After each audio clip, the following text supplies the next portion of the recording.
રાજકોટમાં ગઈકાલે પણ જે વરસાદ વરસ્યો હતો આજે પણ આ માહોલ યથાવત છે। સતત ત્રીજા દિવસે રાજકોટ શહેરમાં વરસાદી માહોલ જામ્યો છે।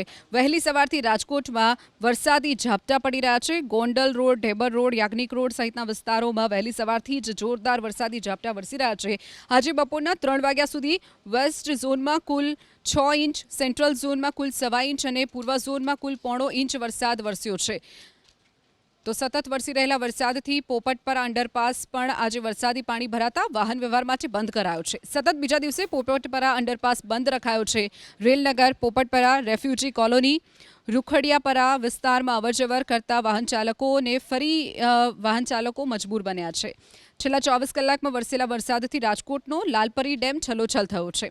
તો ઉપરવાસમાંથી પાણીની ભરપૂર આવકથી લાલપરી ડેમ સંપૂર્ણ ભરાયો છે। રાજકોટ સહિત જિલ્લામાં પણ વરસાદી માહોલ યથાવત છે।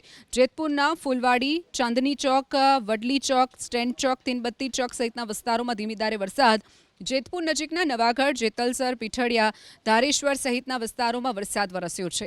ધોરાજી શહેરમાં પણ વરસાદી માહોલ જામ્યો છે। ધોરાજીના બસ સ્ટેન્ડ, સિવિલ રોડ સહિતના વિસ્તારમાં મેઘરાજા મન મૂકીને વરસ્યા છે। તો રોડ રસ્તા પણ પાણી થયા છે। કેટલાક વિસ્તારોમાં વરસેલા વરસાદથી રોડ પર જળભરાવની સ્થિતિ છે। તો ધોરાજીના ભૂખી ગામ નજીક આવેલ ભાદર 2 ડેમ સંપૂર્ણપણે ભરાતા ખેડૂતોમાં ખુશી જોવા મળી છે।